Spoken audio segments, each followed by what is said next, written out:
It's October 31st, Halloween, 1992, in the United Kingdom. You and your family are sitting down, flicking through the channels until you land on a BBC live event, Ghost Watch.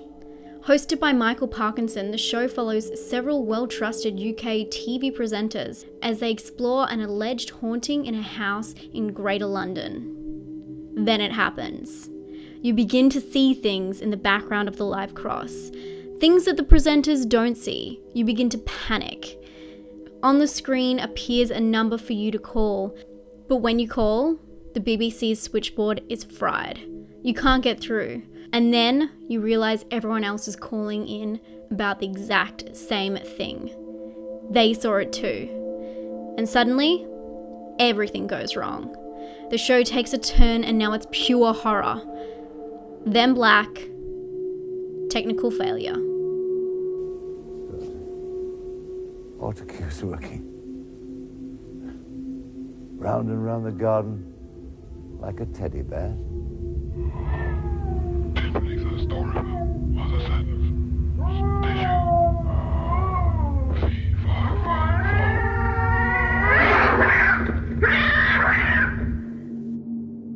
The BBC reported to have over 30,000 calls in only an hour that night. People spooked, scared, and scarred by the program. So imagine their reaction when they found out it was all a lie. The program was actually a television-first mockumentary film posing as a live cross. In a War of the Worlds type twist, the program scarred thousands of people across the UK, and its entity, Pipes, became a legend. Creator and screenwriter Stephen Volk originally pitched Ghost Watch as part of a 6-part series. But the idea was soon changed when the potential was realised. The network decided to go with just the 6th part, Ghost Watch, and make it a movie in the form of a live broadcast. There are so many special things about Ghost Watch which just make it work. The trusted presenters such as Craig Charles, Michael Parkinson, and Sarah Green.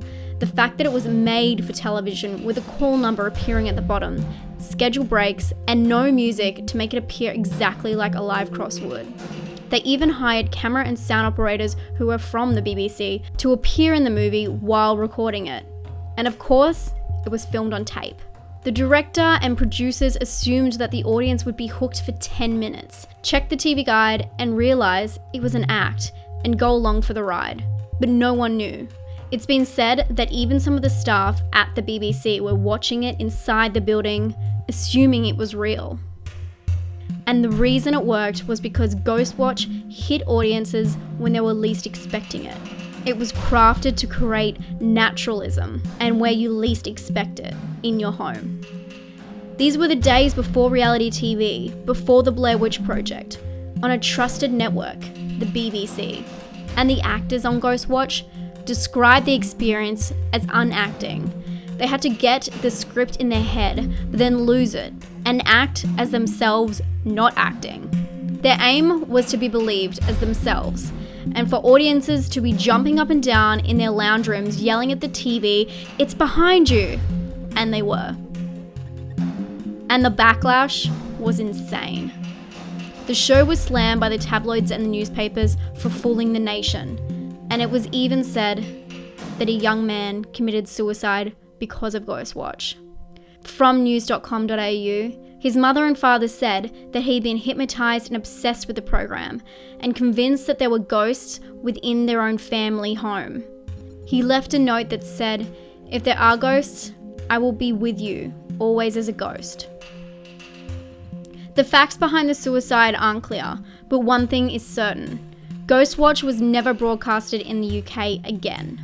Some people believe that this made Ghost Watch more of a legend. As playground stories were swapped, no one could truly say for certain what they saw that night. I don't know what to do. Should we go back upstairs and do... Shh.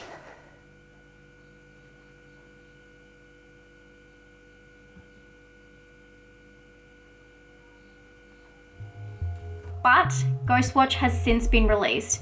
In 2002, the British Film Institute released a 10th anniversary edition of the film. It was released on both DVD and VHS. The film has since been released to even a wider audience. It is now available on the BBC website and also on American streaming service Shudder. And there was also a documentary released in 2013, Ghostwatch Behind the Curtains.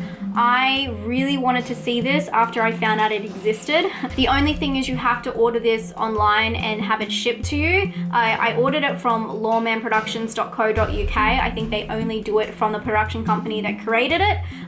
So I'm gonna do a weird thing. Let me know if you think this is weird. If you don't think this is weird, I'll do it more regularly, but I just didn't want to give away my used stuff. But I only watched this DVD once and I probably won't watch it again, so I wanted to give it to one of you guys. I found this really helpful, and let me know if this is weird if I give you away something that it's perfect quality, it's just been watched once. Let me know if that's weird in the comments below. But on Ghostwatch, guys, I 100% recommend checking out Ghostwatch itself. It is an amazing trip, and it is unlike anything you've ever seen before, and the craftsmanship of the film is something else. It's something that's been encapsulated in time that can never be recreated, and it is an amazing event to watch and watch it unfold. Although you'll never be able to see it as it was intended, it's still amazing to think what it was like back then when you watched it. If you have seen Ghostwatch and you watched it when it originally aired, please let me know down below. I'd love to talk to you guys. One thing to keep in mind if you are going to watch Ghostwatch now is that there is an intentional 45 minutes of foreshadowing in the production. So it might seem like it's starting off a little bit slow, but keep in mind it is all meant to kind of drag you in, and it's got that kind of slower feel, then everything goes nuts. I think that this film is amazing for people who love found footage, for people who don't. This film really influenced a lot of horror movies that you may not have even realized. It is definitely a piece of the puzzle in horror history, and if you hadn't heard about it yet, I'm glad I was the one to tell you. I hope you guys are having a great day. Let me know your Ghostwatch stories down below, and I'll talk to you guys very soon. Stay spooky. Bye.